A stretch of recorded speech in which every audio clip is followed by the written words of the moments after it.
Iiraan ayaa waxaa la xaqiijiyay ciidamada ay taageerta ee ku sugan bariga Suuriya iyo sidoo kale ee waddanka Iraaq in ay burburiyeen saldhigyadii Maraykanka ee bariga dhexe islamarkaana khasaare baaxad leh ay gaarsiiyeen ciidanka USA ee Maraykanka ee ku sugan wadamo dhowra oo ku yaalo bariga dhexe.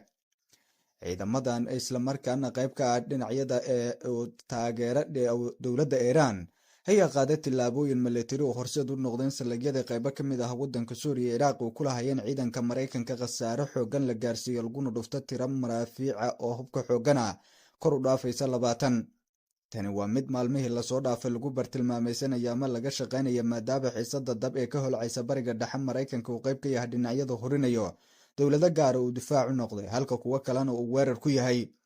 Iiraan ayaa wacad ku martay islamarkaana Maraykanka ugu hanjabtay inay qaadi doonto tillaabo kasta oo xilligaanba bariga dhexe oo awoodiisa ku wiiqayso haddii isa joojin xilligan gadaal colaadaha taagan uu ka riixayo. Iiraan waxay hanjabaadadii ugu xooganeed hawada u marisay islamarkaana shaaca ka qaaday inay adeegsan doonto mid ka mid a hubka ugu khatarta badan dunida ee nukleerka maadaama si cad loo xaqiijiyo dowladdan inay gacanta ugu jirto. Tani waa mid walaac ku abuurtay Israa'iil iyo dhinacyadii kale ee xulufaysiga wadamada NATO Maraykanka uu garwadeynka ka yahay sida ba'an ee gardaradan ugu taageeraya xilligan colaadaha gobolka. Iiraan ciidamada taageeraya islaayadaba waxay bartilmaamaysanayaan saldhigyada Israa'iiliyiinta iyo Maraykanka ay ku leeyihiin deegaano kala duwan oo dowlado daris la ah. Tillaabooyinkan degdega lagu burburiyo saldhigyadii Maraykanka ee dhowr ah ee bariga dhexe khasaare baaxad lehna lagu gaarsiiyey ciidanka Maraykanka ayaa horinaysa ayaa la leeyahay mar kale colaad gobolka ka curatay iyo xaalad adag oo deegaanadaas ay galaan. Laba saldhig oo muhiim u ahaa ee Maraykanka uu ku leeyahay bariga Suuriya ayaa saacado gudahood waxaa hal mar lagu qaada weerar baaxad leh. Ila xogogaal ah ayaana ku warramaya inuu jira khasaare xoogan oo gaaray halkaasi. Ciidamada iyo saldhigyada Maraykanka ee ku lahayeen qarab ajir ee ku yaala waqooyi bari ee Suuriya waxaa lagu qaaday mid ka mid ah weeraradii ugu xumaa ee saldhigyadaasi la kulmaan markii la sheegay saldhigyada hareerihiisa iyo gudihiisaba ay ku dhaceen in ka badan 10 gantaal oo ka mid ah 10 ay ku soo weerareen kooxaha Iiraan ay taageertay waqooyiga Iraaq. Wararkii ugu dambeeyay warbaahinta ee warisay ayaana sheegaya weerarka inuu khasaare xoogan u gaarsiiyay saldhigga Maraykanka. Dowladda Maraykanka waxay qayb ka tahay xulufaysiga kala duwan ee xilligan xiisada ba'an bariga dhexe ka shidayo taas ayaana la leeyahay waa mid xiisada gobolka kaga sii dari karto.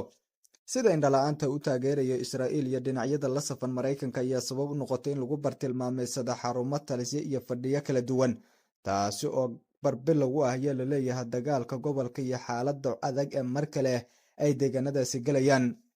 Ciidamada Maraykanka saldhigyadoodii Iraaq iyo Suuriya ayaa khasaare baaxad la gaarsiiyay 48 saacayna weydaaratay waxaana la jajabiyey qaybo ka badan oo saldhigyadaasi ka mid ah gaadiidkii dagaal iyo difaaci Maraykanka ee bariga dhexe.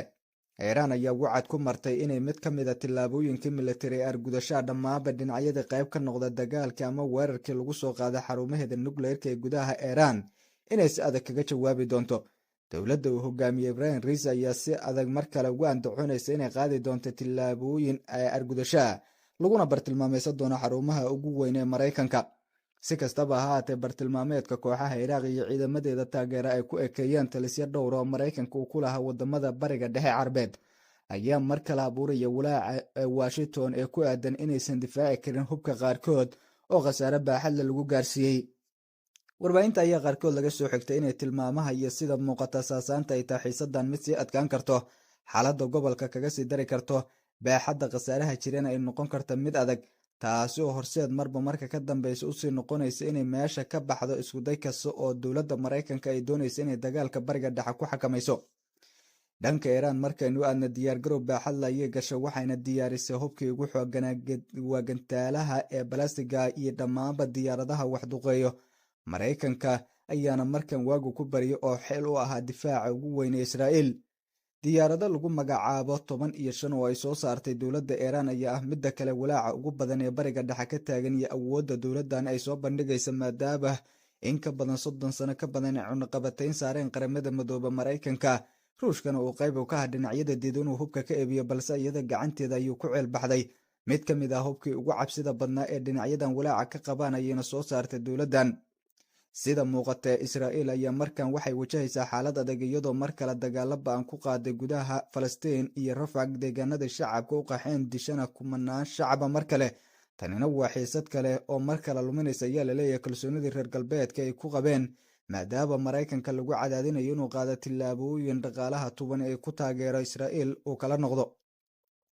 Si kastaba ha ahaatee, Israa'iil ayaa wajihi doonta mid ka mid ah weeraradii ugu baaxadda weyna oo laga sugayo Iiraan, waxayna dowladdaas u diyaargarowda qaaditaanka howlgalla saldhigyadeeda ay ku bartilmaamaysato. Qorshaheedana waa inay qaado tillaabooyin ka dhanan dhinacyada kala duwan ee xilligan garwadeenka ka ah in la bartilmaameysado saldhigyada ay ku leeyihiin Israa'iiliyiinta gudaha dalkooda iyo deegaanada ka baxsan. Iiraan ayaa mar kale u diyaargaroobaysa dagaal baaxad loo argudashaa sida laga soo xigtay saraakiisha difaaca dalkaasi, waxayna madaxdaasi ay bixiyeen amaamiir kama dambaysa oo qorshahooda ay tahay inay qaadaan tillaabooyin aysan mahdi doonin. Xukuumadda waa hogaamiye ra-iisul wasaaraha dalkaasi Netanyahu shaacana ka qaadeen Israa'iil in ay wajihi doonto mid ka mid ah dagaaladii duqeymo iyo kuwa weerar toos isugu jiro. Saldhigyada cirka iyo difaaca ee dalka Israa'iil ayaa diyaargarowga ugu xoogan galayo. Shacabka ayaa la xadiday isku socodkooda, wadamada reer galbeedkana qaybo badan oo ka mid ah ayaa kala baxay muwaadiniintooda maadaama khatarta gobolka ay aad u korortay ee Israa'iilna ay wajihi karto weerar baaxad leh oo xilligan aan loo barbardhigi karin iyo dad badani leeyihiin. Iiraan ayaa hore u sheegtay weerarkii la qaaday uu ahaa mid dhoolatuso hore, balse midkan uu yahay mid baaxad leh oo khasaare ba'an geysan doono, taasi oo muddo ay kaga digayeen Israa'iiliyiinta, balse ay ku adkaysteen inay dhankooda weerarkii ay ka jawaabaan. Xiisadda bariga dhexe ayaa meel adag maraysa oo xasaasi ah, khasaaraha garabyadan ayaana kordhay. Maraykankana waxauu la kulmayaa duqeymo joogta iyo weerar baaxad leh oo xilligan joogto ka noqday gudaha talisyadiisa. Khasaare xoogan ayaana la gaarsiiyey ciidamadii bariga dhexe oo ku lahaa iyo sidoo kale saldhigyadiisa oo qaybo ka mida dhulka lala simay. Iiraanna waxay shafka u garaacanaya dhinacyo uu qayb ka yahay Chinaha, Ruushka oo si cad u sheegay Maraykanka inuu faraha ka laabtay xiisadda gobolka uu ka shidayo haddii uu ka waantoobi waayana cawaaqib xumo aan la mahadin inuu ka dhexli doono.